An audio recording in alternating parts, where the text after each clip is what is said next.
முதலில் கேப்டனுடைய 30வது தினத்துல இன்னைக்கு கேப்டனுக்கு நடந்து கொண்டிருக்கும் இந்த பூஜையில கலந்து கொள்ள வந்திருக்கும் எங்களுடைய பத்திரிகை நண்பர்களுக்கு தேசிய முற்போக்கு திராவிட கழகத்தின் சார்பாக என்னுடைய வணக்கங்களை நான் தெரிவிச்சுக்கிறேன். நீங்க எல்லாம் கேட்டது பிரகாரம் நேற்று இரவு கேப்டன் அவர்களுக்கு பத்மபூஷன் விருது மத்திய அரசு அறிவிச்சிருக்காங்க. எங்களை நேற்று காலையிலேயே ஹோம் அஃபேர்ஸ் மினிஸ்ட்ரியிலிருந்து தொடர்பு கொண்டு கேப்டனுக்காக நாங்கள் பத்ம விருது அறிவிக்கிறோம் அப்படின்றத அவங்க சொன்னாங்க. நாங்க வேற எதுவும் சொல்ல, தேங்க்யூன்னு மட்டும் நான் சொன்னேன். இப்போ உங்ககிட்ட நான் சொல்றேன், காலம் கடந்து காலன் எடுத்து சென்ற பிறகு கிடைத்த இந்த விருது கௌரவமான விருது.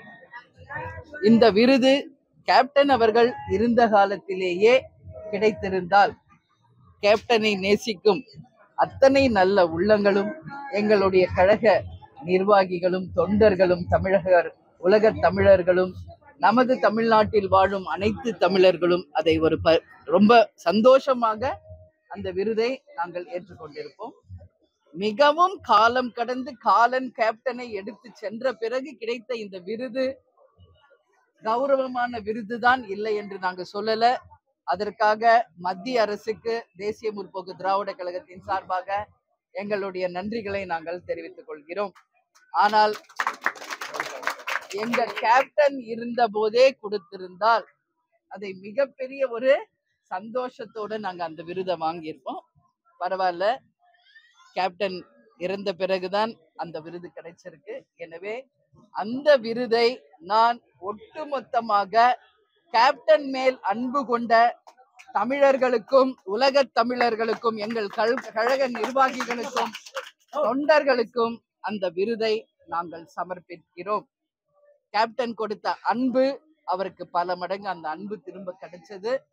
அந்த அன்பு உள்ளங்களுக்கு கேப்டனுடைய பத்ம விருதுகளை சமர்ப்பிக்கிறோம் என்பதை இந்த நேரத்திலே நான் தெரிவித்துக் கொள்கிறேன். நன்றி.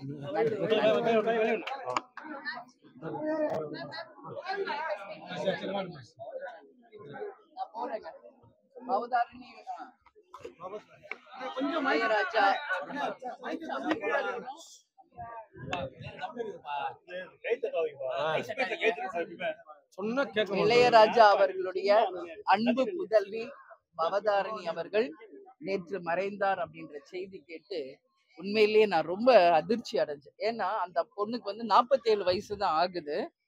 அவங்க குடும்பம் எங்க குடும்பத்தோட எப்போ எங்க திருமணம் நடந்ததோ அப்ப இருந்து அவங்க குடும்பமும் எங்க குடும்பமும் ஒரு நண்பர்கள் போலதான் பழகுறோம். ஜீவா ஆன்டி எனக்கு ஒரு சகோதரி மாதிரி, அதாவது இளையராஜா சாரோட ஒய்ஃப், ஒரு சகோதரி மாதிரி என்னோட பழகியிருக்காங்க. ஜீவா ஆன்டி இல்லை அப்படின்றத என்னால இன்னைக்கு வரைக்கும் ஏத்துக்க முடியல. அப்படி இருக்கிறப்போ பவதாரணியை நான் சின்ன குழந்தையில இருந்து நான் பார்த்திருக்கேன்.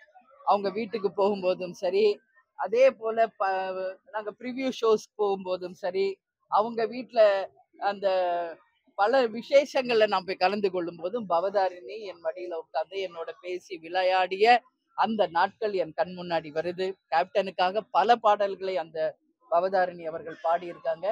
அவர்களுடைய இனிமையான குரல் இனிமேல நாம கேட்க மாட்டோம்னு நினைக்கும் போதே ரொம்ப மனசு கஷ்டமா இருக்கு. எனவே பவதாரணியை இழந்து வாடும் எங்கள் அன்பு அண்ணன் இளையராஜா, இசைஞானி இளையராஜா அவர்களுடைய குடும்பத்திற்கும் திரை உலகிற்கும் இசை உலகிற்கும் எங்களுடைய ஆழ்ந்த இரங்கலை தெரிவித்துக் கொள்கிறோம். பவதாரியினுடைய ஆன்மா சாந்தி அடைந்து அவர்கள் இறைவன் அடியில போயிட்டாங்க. அவங்க சொர்க்கத்துக்கு போய் அவங்க ஆன்மா சாந்தி அடையணும்னு சொல்லி இந்த நேரத்துல நான் வேண்டிக்கிறேன். இப்போ ஒரு 4 மணிக்கு நான் நேரடியாக சென்று பவதாரணி அவர்களுடைய பூத உடலுக்கு தேசிய முற்போக்கு திராவிட கழகத்தின் சார்பாகவும் எங்கள் குடும்பத்தின் சார்பாகவும் இறுதி அஞ்சலியை செலுத்த இருக்கிறேன் என்பதையும் இந்த நேரத்தில் உங்கள்கிட்ட தெரிவித்துக் கொள்கிறேன். நன்றி.